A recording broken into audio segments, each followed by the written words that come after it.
It is my great honor and pleasure to introduce the recipient of Power Up's 2004 Artistry Award, my friend, the heart and soul of the L Word. She's a maniac, Jennifer Beals.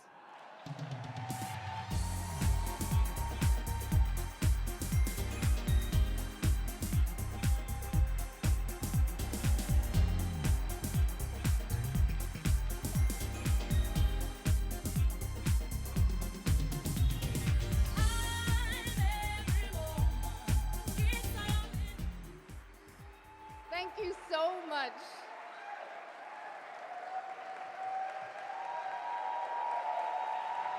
I'm going to put this.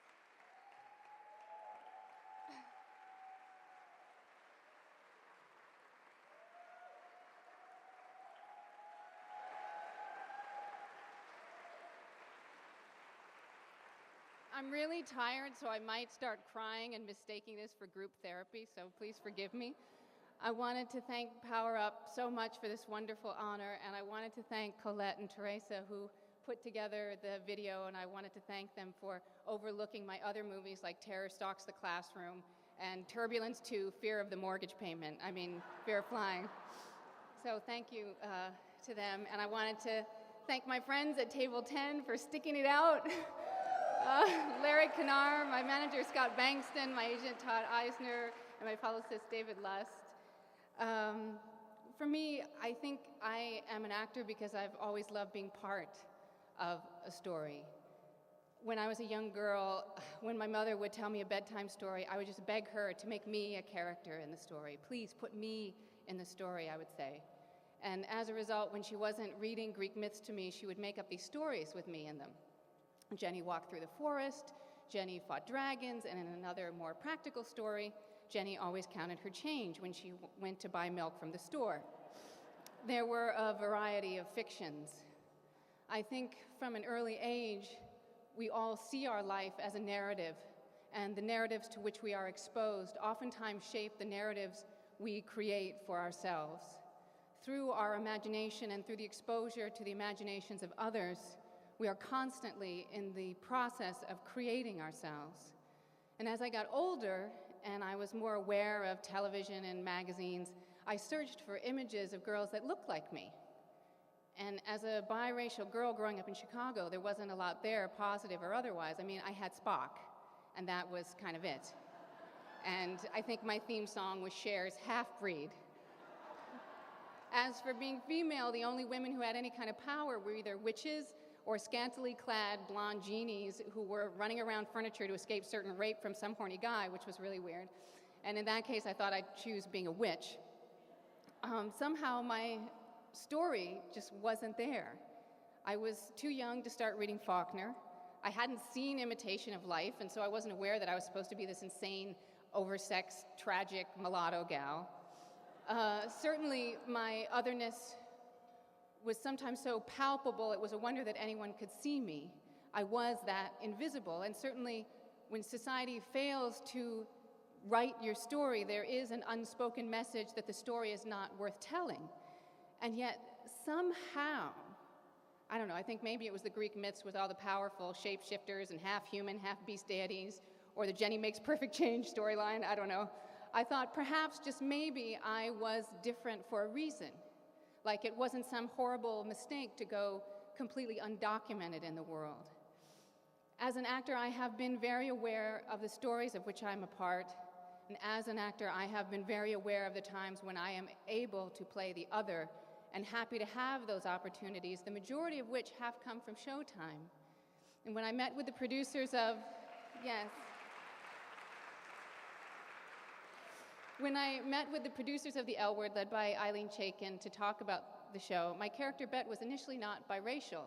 And I suggested that the character be made biracial so I could serve all those people who were like me and had never seen themselves represented except for maybe in a Benetton ad.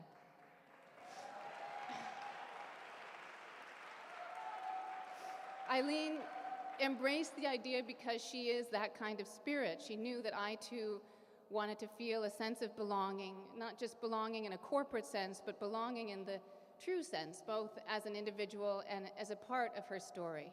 I am so happy and so honored that I am a part of Eileen's stories week after week, and that we have people like Rose Trochet and Gwen Turner to help tell those stories. I am extremely grateful to my family at Showtime, Matt Blank, Gary Levine, and Faye Katz. I am particularly indebted to Jerry Offsay, who gave me so many opportunities to play in an array of amazing stories, including Twilight of the Golds and A House Divided. I am grateful to him for suggesting me for the part of Bet, and I am equally grateful to the innovative and groundbreaking Robert Greenblatt for using his vision to guide the L Word to the next level. His knowledge and enthusiasm have truly ignited the second season, and I feel very proud to be part of the L Word. The notion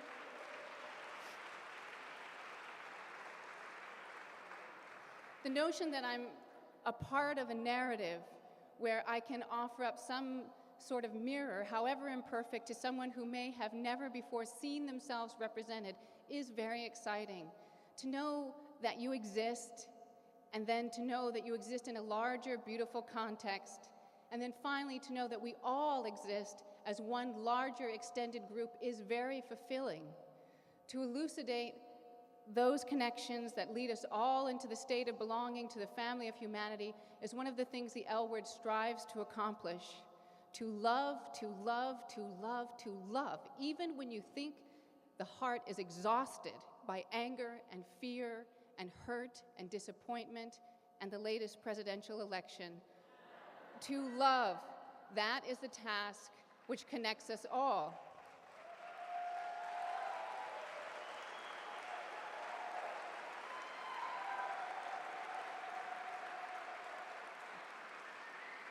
And that is the narrative to which I hope we all can strive. Love is large. Love defies limits. People talk about the sanctity of love. Love is, by definition, sacred. Not some love between some people, but all love between all people. How can anyone say that one person's love, this is where group therapy comes in, is more sacred than another person's? If indeed it is love, it is sanctified. If it is indeed love, the right to marriage is not questionable. In my mind, nothing pleases God more than love. I do not think it pleases God to codify bigotry. I do not think it pleases God that fear guides the hand of the law in the name of a cultural war.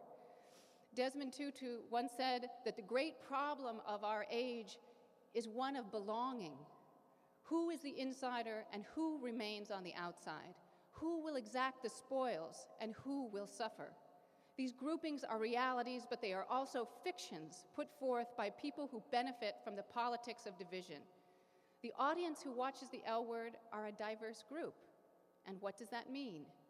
Despite all the shameful efforts to divide this country over issues like who gets to choose, who gets to call themselves a patriot and who does not, and who gets to marry and who does not, people, not just gay people, not just horny hetero guys, but a lot of people are interested in the stories about a group of lesbians in West Hollywood. And in those stories about a group of lesbians in West Hollywood, people recognize their own humanity. It has been said, history is written by the victors. And I take this to mean we can make ourselves victorious by writing and then rewriting our own stories. In a country and culture so dominated by media, by the manipulation of words and stories, telling the tales of people whose stories historically have not been told is a radical act, and I believe an act that can change the world and help rewrite history.